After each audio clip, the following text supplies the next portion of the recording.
안녕하세요. 다산에두 강사 오은서입니다. 우리가 지난 시간에는 1차 방정식과 2차 방정식의 풀이를 배웠는데요. 이번 시간에는 1차 부등식입니다. 이러한 1차 부등식의 풀이법을 배우기 전에 우선 부등식의 기본 개념과 성질에 대해서 알려드리도록 하겠습니다. 우선 부등식의 개념은 다음과 같은 부등호를 사용하여 수 또는 식의 값의 대소관계를 나타낸 식입니다. 이러한 부등식의 성질을 차례차례 보게 되면 실수 A, B, C에 대하여 1번 A가 B보다 클 때 그리고 B가 C보다 클 때 A는 C보다 크다는 결과를 얻을 수 있겠습니다. 그리고 두 번째 A가 B보다 크고 이때 동일한 수, 동일한 C를 동시에 더하거나 동시에 빼더라도 부등호의 방향은 변하지 않는다는 점을 확인해 주시면 되겠습니다. 즉 우리가 부등식에서는 이 부등호의 방향이 유지가 되느냐 안 되느냐가 중요해요. 그래서 우리가 똑같은 C를 더하거나 빼는 것은 부등호의 방향에 영향을 주지 않는다는 것을 기억을 해주시길 바랍니다. 그 다음에 3번은요. A가 B보다 크고 C가 0보다 클 때, 즉 양수일 때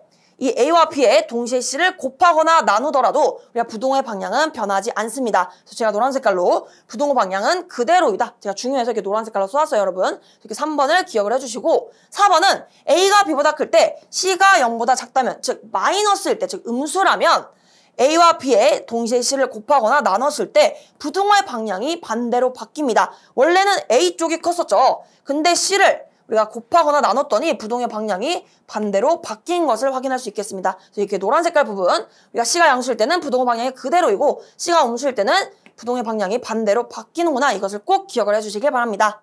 이번에는 1차 부등식이 무엇인지 알아보겠습니다. 우리가 부등식의 모든 항을 자변으로 이항하여 정리했을 때 우리가 모든 항을 자변으로 이항한다면 우리가 우변에는 어떻게 되죠? 우변은 다 0만 남겠죠. 따라서 1차식이 0보다 크거나 0보다 작거나 0 이상이거나 0 이하의 형태로 나타내어지는 이러한 부등식을 1차 부등식이라고 합니다. 자변으로 모든 것을 다 이항을 한 거예요. 봤을 때 이러한 1차 부등식의 풀이를 어떻게 하냐? 우리가 x에 대한 부등식 AX가 B보다 큰 이러한 1차 부등식에서는요. 우리가 우선 1번, 2번, 3번이 나뉘었는데 3번은 잘 나오진 않습니다. 왜냐하면 우리가 전기에서 뭐 문제를 풀더라도 우리가 어떠한 해를 요구하지 이렇게 뭐 해가 없다거나 해가 모든 실수가 나오는 경우의 수는 나오지 않기 때문에 우리가 1번과 2번을 좀 더 중요하게 생각해 주시면 되겠습니다. 우선 1번을 보시면요. A가 0보다 크고 AS가 B보다 클 때 양변을 A로 나누게 되면 즉 A로 나누고 있어요. 그런데 A가 양수이기 때문에 부등호의 방향은 변하지 않겠죠. 따라서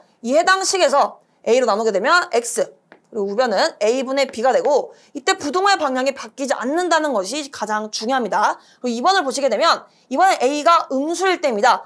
A가 음수일 때 AX가 B보다 큰 이러한 1차 부등식의 양변을 A로 나누게 되면 이번에는 부등호의 방향이 바뀝니다. 그래서 우리가 중요하니까 다른 색깔로 해볼게요. 이 2번 케이스는요.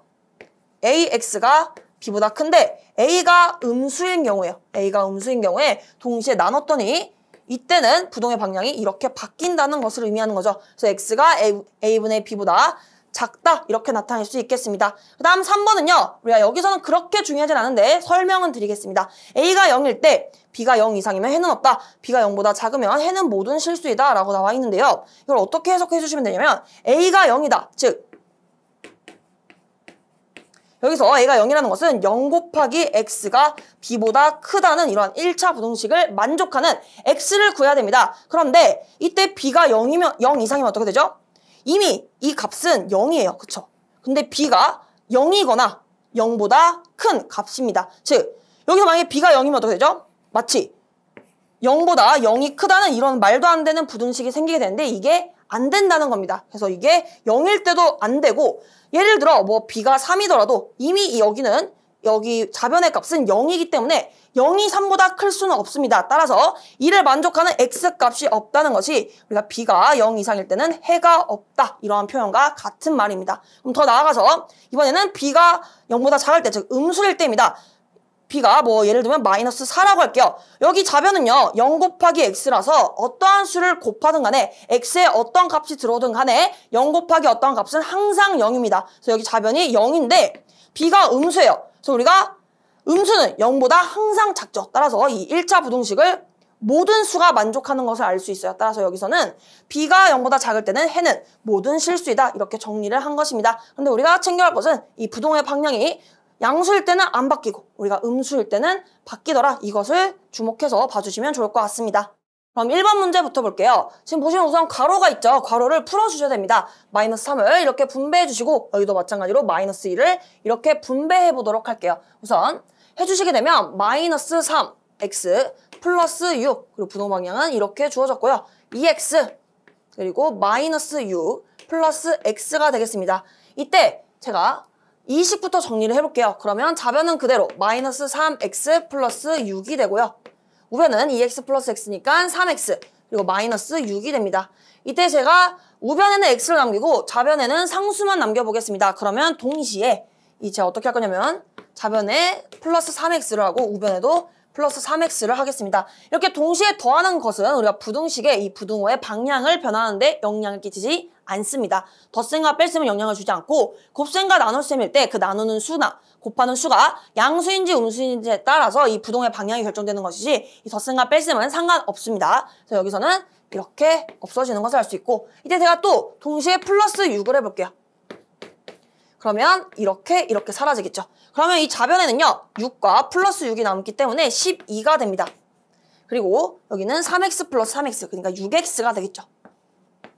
따라서 여기서 6으로 나누시게 되는데 6이 양수이기 때문에 부동의 방향은 바뀌지 않는다. 따라서 여기는 x가 되고 6으로 나누시게 되면 2가 되겠죠. 이게 1번의 정답이 되겠습니다. x가 2보다 크다. 2번 문제는요. 형태를 보시면 다소 특이한 점이 있는데요. 두 줄로 적혀 있어요. 즉 이것은 이 첫 번째를 만족하는 x의 범위와 두 번째를 만족하는 x의 범위를 동시에 만족하는 것을 찾으라는 겁니다. 이 중괄호 같이 생긴 이 친구는 이 두 식을 만족하는 x의 범위를 동시에 구하라는 것이 되겠습니다. 그래서 저는 이렇게 첫 번째 1번과 이 두 번째 줄을 각각 구한 다음에 그 공통되는 범위를 구해보도록 하겠습니다. 우선 첫 번째 줄 1번을 풀이할게요. 1번은 우선 x 플러스 5 그리고 이 3을 분배할 수 있겠죠. 그래서 3 플러스 3x가 되고요. 이때 양변을 제가 x로 빼보겠습니다. 그럼 이렇게 뺄 수 있고 이 빼는 것은 부동의 방향에 영향을 주지 않는다 했습니다. 그래서 이렇게 이렇게 없어지겠죠. 그래서 여기는 이렇게 나중에 계산을 하면 되니까 상수를 왼쪽으로 넘기기 위해서 양변을 3으로 빼겠습니다. 그럼 여기는 마이너스 3, 여기도 마이너스 3. 그럼 여기서 3, 마이너스 3 사라지고 여기서는 5, 마이너스 3이 남는 것을 알 수 있겠죠. 따라서 5 마이너스 3은 2입니다. 2. 그리고 부동 방향은 바뀌지 않고 여기는 3x 마이너스 x이기 때문에 2x가 됩니다. 이때 x에 대한 범위를 궁금해요. 그래서 2로 나눠줘야 되는데 이 역시 양수이기 때문에 부동의 방향은 바뀌지 않고요. x에 대해서 나타내면 2 나누기 2는 1이 되겠습니다. 그래서 첫 번째로 구한 범위는 x가 1보다 작다. 이 범위 한 가지를 구했고요. 두 번째는 이 두 번째 부등식을 이용해 보겠습니다. 식을 우선 작성해보면 7x 마이너스 1이라고 주어져 있고 이것이 4x 마이너스 7보다 같거나 크다라고 나와 있네요. 저는 편의상 이 왼쪽을 x로 남기고 오른쪽을 상수로 남기겠습니다. 그러면 여기서 동시에 마이너스 4x를 빼볼게요. 제가 한 번 더 빠르게 진행을 하기 위해서 플러스 1을 동시에 진행해 보겠습니다. 이제는 이 정도는 우리가 같이 할 수 있어요. 여기서 보시면 여기서 마이너스 1과 플러스 1은 사라지죠. 그리고 여기서는 4x와 마이너스 4x가 사라집니다. 정리를 하게 되면 여기는 7x 마이너스 4x죠. 그래서 우리가 7x 마이너스 4x 때문에 마이너스 이렇게 나타낼 수 있죠. 7 마이너스 4x 이렇게 나타낼 수 있고 우변은요. 우리가 마이너스 7 그리고 플러스 1입니다. 헷갈리시면 이렇게 작성해 주시면 돼요. 그래서 여기는 3x 그리고 여기는 마이너스 6이죠. 이때도 우리가 x에 대해서 나타나게 될 텐데 우리가 결국에는 3으로 나누는 겁니다. 3은 양수죠. 따라서 3으로 동시에 나누더라도 부동의 방향은 바뀌지 않아요. 따라서 3분의 마이너스 6은 마이너스 2가 되겠습니다. 이렇게 구한 두 번째 범위와 이 첫 번째 범위를 합쳐주셔야 돼요. 왜냐하면 동시에 만족하는 x의 범위를 구하라는 것입니다. 따라서 x가 1보다 작으면서 x가 마이너스 2보다 같거나 크려면 어떻게 돼야 되냐? 이 부분은 간단합니다. 마이너스 2보다 같거나 크거나 1보다 같은 게 아니죠. 1보다 작으면 만족하겠습니다. 그래서 우리가 x가 1보다 작은 것도 만족하고 있고요. x가 마이너스 2보다 같거나 큰 것도 만족하고 있기 때문에 우리가 문제에서 요구하고 있는 답은 이 해당 범위가 되겠습니다. 마지막 실전 문제입니다. 제어공학의 제역의 안정도 단원에서 나오는 문제인데요. 우리는 어떠한 것만 할 수 있으면 되냐? 이 해당 식을 정리하시면 되겠습니다. 우리가 이에 대한 개념은 지금 모르셔도 됩니다. 우리가 k가 0보다 크면서 이 k-1이 0보다 큰 이 두 가지 조건을 만족하는 k의 범위를 구하시면 되겠습니다. 우선 첫 번째 K가 0보다 큰 것은 이미 나와 있기 때문에 이렇게 작성을 해보고 두 번째 식이 중요합니다. 두 번째 식은 이 K-1이 0보다 큰 경우이죠.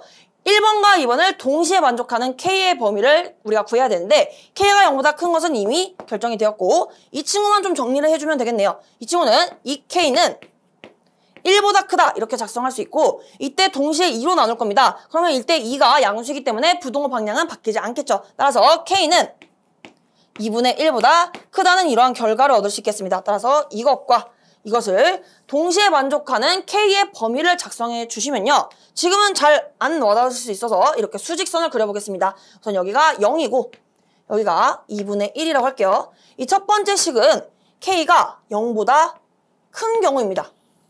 그리고 두 번째를 파란 색깔로 표현할게요. 두 번째는 2분의 1보다 큰 경우죠. 따라서 2분의 1보다 큰 경우. 이 빨간 색깔과 이 파란 색깔의 범위를 동시에 만족하는 이 부분이 우리가 K의 범위인 거예요. 동시에 만족해야 되니까. 따라서 K는 어떻게 될 수 있죠? K는 2분의 1보다 크다. 이렇게 정리하실 수 있으면 되겠습니다. 그래서 결론적인 정답이 여기가 K가 2분의 1보다 크다라고 나와 있습니다. 그래서 오늘 수업은 여기서 마무리하도록 하겠습니다. 오늘도 수고 많으셨습니다. 감사합니다.